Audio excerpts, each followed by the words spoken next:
Speaking of Caleb Williams, has Caleb Williams been snubbed? This came to my attention late last week, and I wanted to talk about it now. But Seth Walden, an ESPN writer, he released an article called "The Top 100 Real NFL MVP Candidates for the 2025 Season," and this is basically, in my view, like a list of the top 100 players. It's not the same thing, you know, and the NFL has a separate top 100 that they put out before the next season starts. So like come August, September, there'll be another one of these top 100 lists. But this was like a postseason edition that Seth did for ESPN only. He put out this list, and it got quite a bit of attention in Chicagoland because according to this list, Caleb Williams is not one of the top 100 NFL MVP candidates. Is he on the list for at all? just this past season alone? Oh,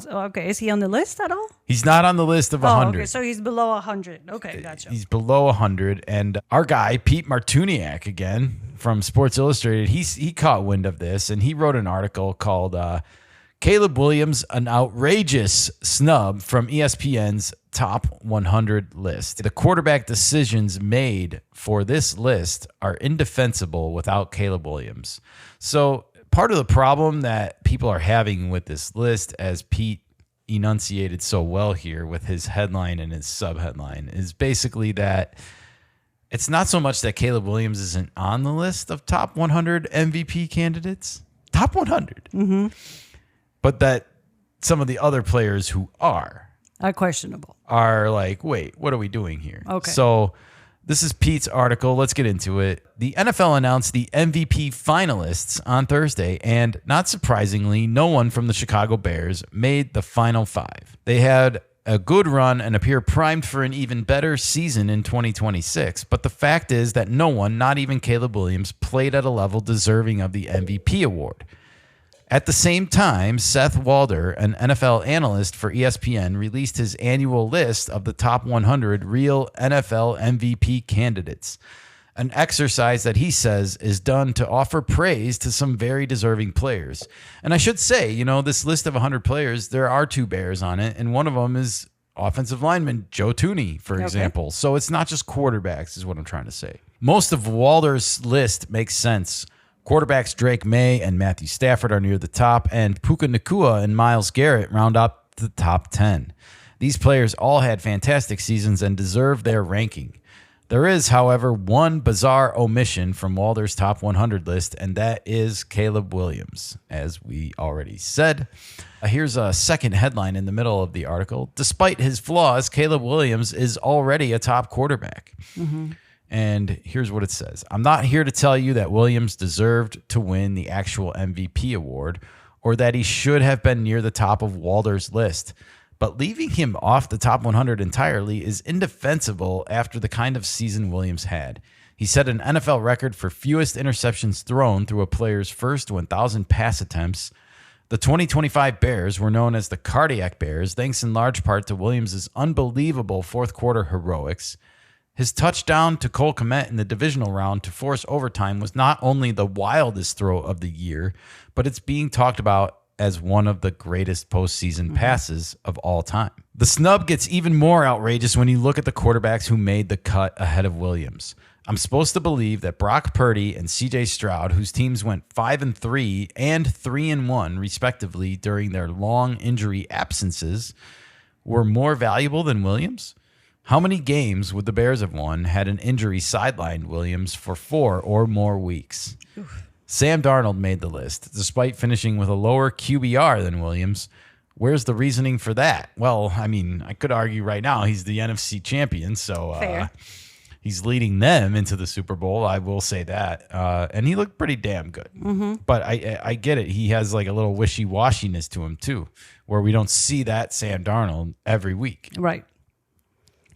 What about Lamar Jackson and Baker Mayfield, who could not lead their teams to the playoffs despite playing in weak divisions? Is Williams less valuable than Daniel Jones, who started to unravel halfway through the year and just before a season-ending injury? It seems that despite winning the NFC North and pulling off an unbelievable comeback victory over the Green Bay Packers in the wild card round, the Bears' tax is still alive and well at ESPN. Hopefully, that heartbreaking end to the season pushes Williams to be even greater in 2026, and that this is the last time he's not a consensus pick as one of the NFL's top quarterbacks. So yeah, that's the little article about the snub job from our guy, Pete Martuniak. What do you think, Nika? Do you agree? Was Caleb Williams snubbed from the top 100 list here? I think he was snubbed. Yeah? He definitely elevated the Bears team this season. He carried the team a lot of times in the fourth quarter, to a win. It feels like a snub, when you first look at it. And I don't know if I agree with the Sam Darnold comparison, but CJ Stroud and Baker Mayfield, being put on here above Caleb Williams, especially because I saw Caleb Williams get better as the season went along. That's true. Like the week 16 and 17 Caleb Williams quarterback that we saw out on the field was not necessarily the same week 2 quarterback that we saw in Detroit for the Bears, for example. So it was good to see him grow through the regular season and into the postseason. And yet I still feel like some people just have this bias against him that's never going to fade away until he wins either a Super Bowl or an MVP award himself and just shuts up all the doubters. Still not going to shut all the doubters. There's always going to be a fraction of people like, Absolutely. Do you think that the argument that he makes about having the fewest interceptions and the fourth quarter comebacks and the spectacular plays, do you think that that's enough to put somebody in like MVP conversation? And I guess when you're talking about a sport like football, where there's 53 players on your roster and 22 starters, the top 100 gets pretty short, pretty quick, and we're talking about MVP, most valuable to your team. Yes. And I would say Caleb should have been on that list. Yeah, I agree. I think there was a big oversight here by Seth, and it's coming from ESPN. What'd you expect?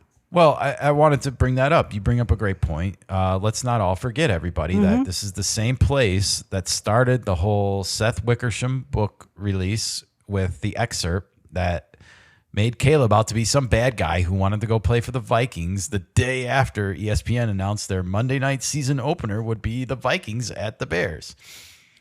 Tell me that wasn't done on purpose, everybody. So keep that in mind. Then you also have Caleb Williams apparently snubbing Joe Buck and Troy Aikman and the Monday Night Football team twice this year, saying that he would show up for an interview and didn't, and they seem to hold that against him a little bit.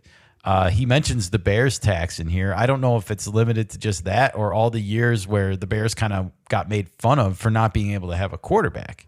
And now that we finally got one, I think it drives some people a little bit batty or it makes them a little bit angry inside, like that they don't have this narrative anymore. Well, okay. It's ESPN.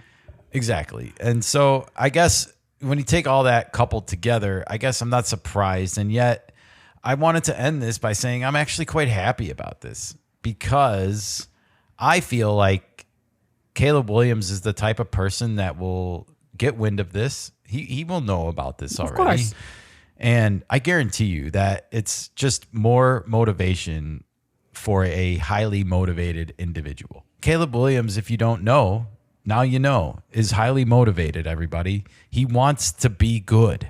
Yes. And just because some people think that he's not and never going to be good is not going to stop him from not wanting to be good.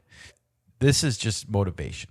Everyone that snubs or disses Caleb Williams or talks negatively about him in the media, he knows. And wouldn't surprise me if he keeps like a little file folder of bulletin board material. Like, who we playing this week? Oh, the Packers, huh? Let's see what we got. Oh, yeah.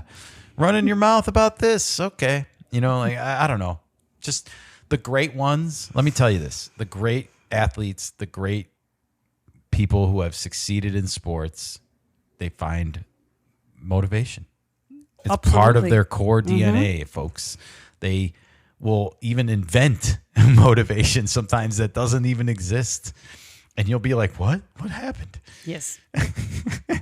That's a very good point. Absolutely. So don't give them any extra. Well, maybe he wants extra. That's fine. I mean, you can give it to him, but just don't be mad then when he throws for 5,000 plus yards next season and you have no choice but to acknowledge it. Be like, well, Caleb Williams is now the first player to just make his debut in the top 10 of the NFL MVP list next year. Prediction, Seth.